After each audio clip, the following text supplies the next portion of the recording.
Alright, trickers and trickers. Time for the penultimate episode of Review of the Day with The Wounded. While patrolling near Cardassian space, the Starship Enterprise is suddenly attacked by a Cardassian vessel.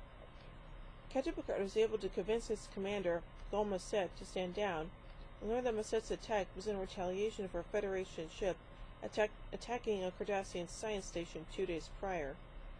Picard confirms this with Starfleet, and is told that the Starship Phoenix, commanded by Captain Benjamin Maxwell, was responsible for the prior attack and orders the Enterprise to locate the vessel.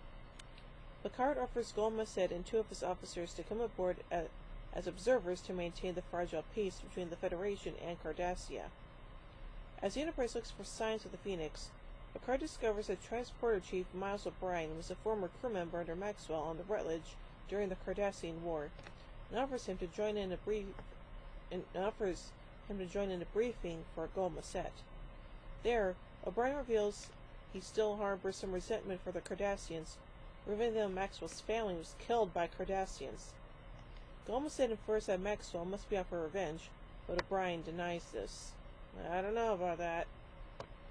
The Enterprise locates the Phoenix on an intercept course for a Cardassian freighter, but they will not be able to reach there in time.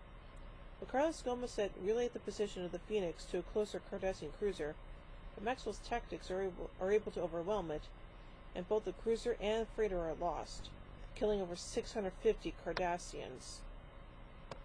Shortly thereafter, the Enterprise rendezvous with the Phoenix, and Maxwell transports aboard, greeting O'Brien as an old friend. Alone, Maxwell asserts to Picard that the Cardassians are rearming themselves. The science station was a cover for a military base, and the freighters are carrying weapons. Picard convinces Maxwell that this is not proper behavior for a Starfleet captain, and gains his assurance that he will pilot the Phoenix directly back to Federation space. However, en route, the Phoenix breaks course towards another freighter. Maxwell is poised to destroy the freighter, demanding that the Federation officers be allowed aboard to see proof of the Cardassians' deception. The Enterprise crew knows that the freighter is equipped with a field that blocks their scans. Picard prepares to fire on the Phoenix as to maintain the peace with the Cardassians, but O'Brien requests to beam over to the Phoenix, using a transporter trick to sneak past its shield and talk to Maxwell.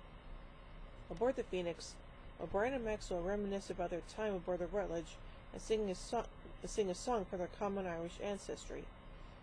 Eventually, O'Brien is able to convince Maxwell that there is no way that he can win the current scenario, and Maxwell agrees.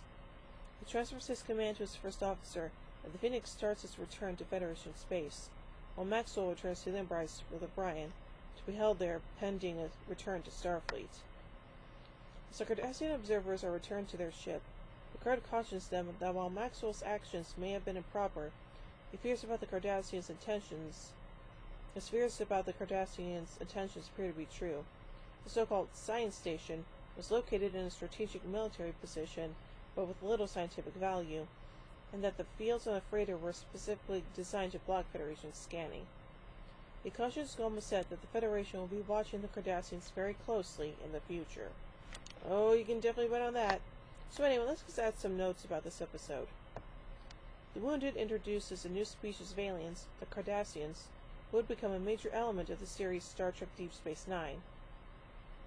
This episode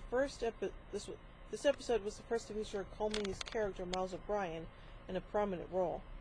It makes reference to O'Brien's history with the Cardassians and the massacre at Setlik III, which will be touched upon again several times during the run of Star Trek Deep Space Nine, where it will be revealed that O'Brien was known as the hero of Setlik III, and repaired a transporter for the first time while rescuing several of his shipmates.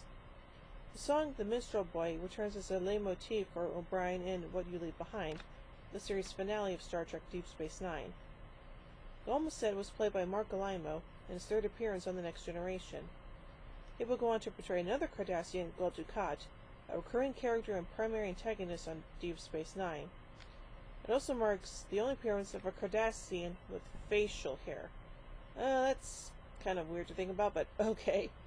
So I want to say this is a pretty darn good episode, and the introduction of the Cardassians is kind of cool, and yeah, we would definitely see them a lot more on Deep Space Nine, trust me on that. So overall, I give The Wounded 5 warp cores out of 5. Well, join me a bit for the final episode review of the day with Devil's Due. So, until then, live long and prosper, everybody.